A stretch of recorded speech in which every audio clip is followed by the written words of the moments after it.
E a gente muda de assunto agora para falar de um caso grave, a descoberta de um novo diário escrito por um padre católico confessando abusos contra crianças da Bolívia. Revoltou o país.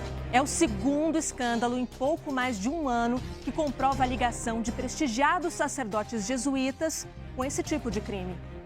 Depois de anos de investigação, a congregação admite que tentou esconder os casos revelados agora. Relatos chocantes que revelam um longo histórico de crimes cometidos por padres católicos contra crianças na Bolívia. Durante anos, vi que não eram só abusos isolados, mas uma experiência constante, abusos sistemáticos. A descoberta de um novo diário com detalhes de abusos mostra como os sacerdotes jesuítas agiram impunemente no país por longos anos. São manuscritos com tudo em detalhes, na perspectiva de um abusador. E falamos de meninas que podem ter idades entre 5 e 10 anos. Esse padre filmou e tirou dezenas de fotos das vítimas e chegou a confessar os abusos a superiores, que preferiram acobertar a história. A Companhia de Jesus deslocava os abusadores compulsivos. Se eram pressionados em um lugar, os levavam para outro lado, nunca para responder à justiça. Se tivessem sido levados à justiça, nós teríamos evitado centenas de vítimas. O mais recente escândalo envolvendo o abuso de menores por padres católicos veio à tona há cerca de uma semana. O jornal El País, da Espanha, teve acesso ao diário do sacerdote jesuíta Luiz Maria Roma, também conhecido por Lúcio Roma. Sobre o padre Roma, o que se sabe é que chegou à Bolívia no final dos anos 50. A partir das décadas de 1970 e 1980, já temos os primeiros relatos de abusos em orfanatos. E isso se intensificou nos anos 90, quando ele foi deslocado para a região de Charagua, um povoado indígena.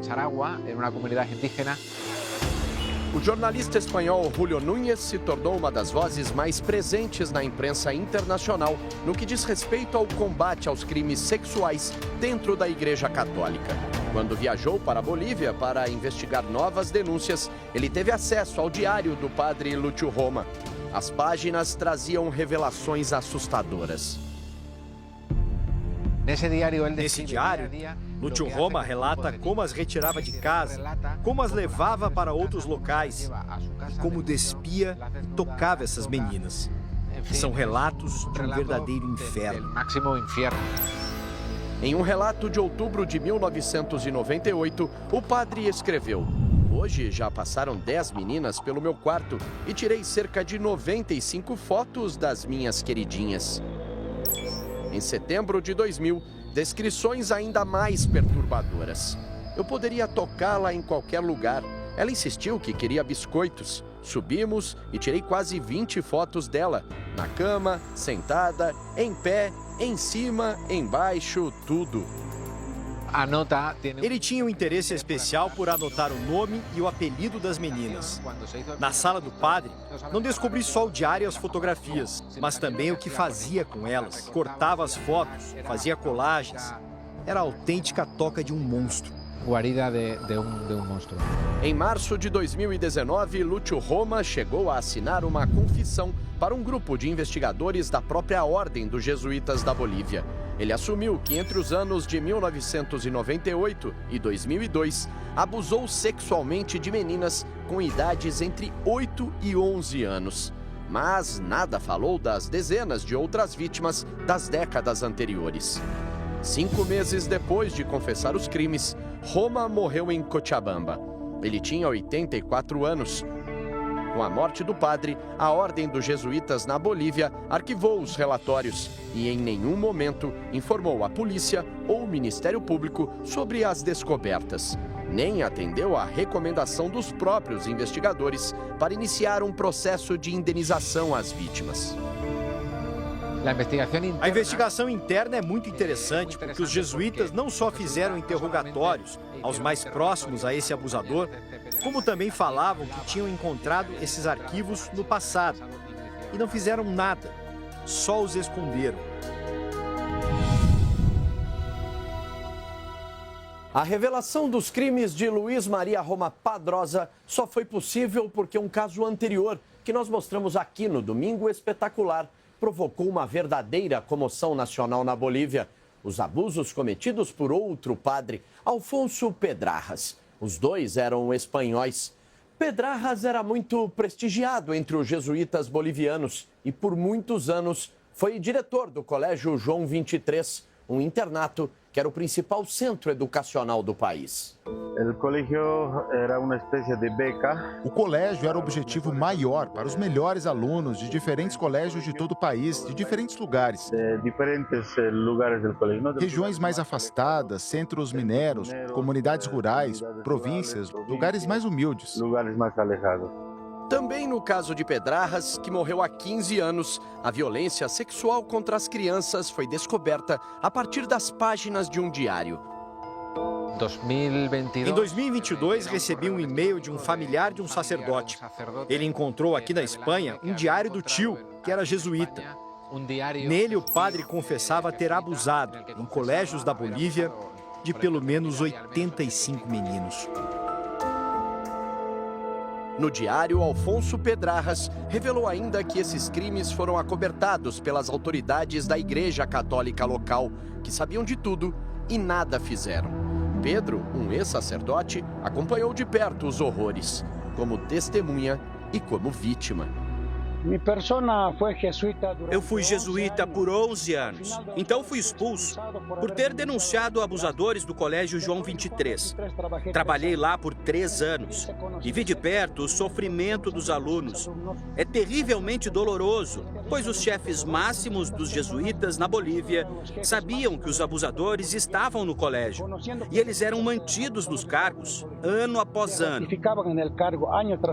Nos deixa perplexos diante de uma situação como essa, em que pessoas vulneráveis são abusadas numa questão que diz respeito à dignidade humana, por ser algo que parte de um ambiente religioso, em que as pessoas deveriam receber orientação, receber educação. Isso realmente é assustador.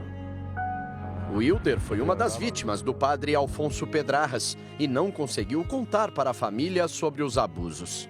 Depois do que me passou, eu me comecei a aislar de minha família. Depois do que aconteceu, eu comecei a me isolar da minha família. Encontrei mais refúgio nos amigos que passaram o mesmo que com meus familiares. Eu não queria voltar para o colégio, mas havia uma pressão também de parte dos meus pais, porque era uma oportunidade que eu não deveria perder e eu voltei. E volvi.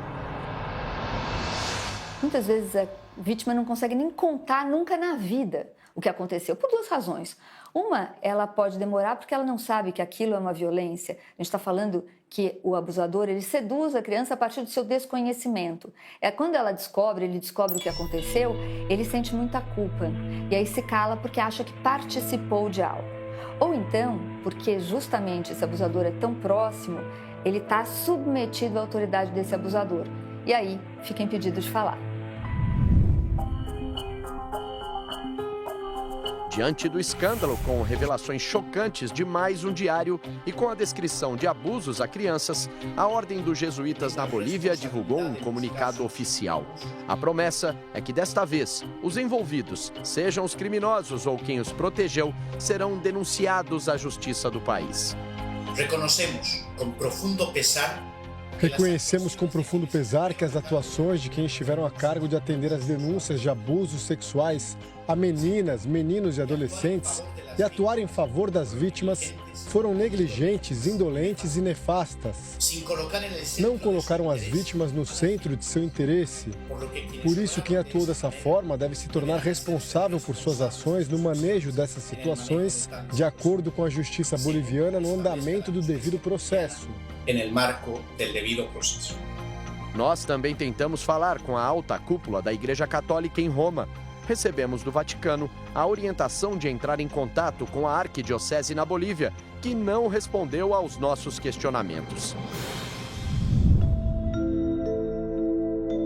Para as vítimas dos padres abusadores, a esperança agora é que o Ministério Público da Bolívia intensifique as investigações e inicie processo contra os envolvidos. que não estamos enfrentando a uma pequena instituição. Não enfrentamos a uma instituição pequena. É uma instituição que tem mais de 500 anos de existência e tem uma presença mundial, então não podemos achar que vão ter medo de algo. Não importa se os criminosos estão mortos. A instituição que os protegeu, que os classificou muitas vezes como exemplos, tem que se responsabilizar por isso. Responsabilizar-se desses hechos.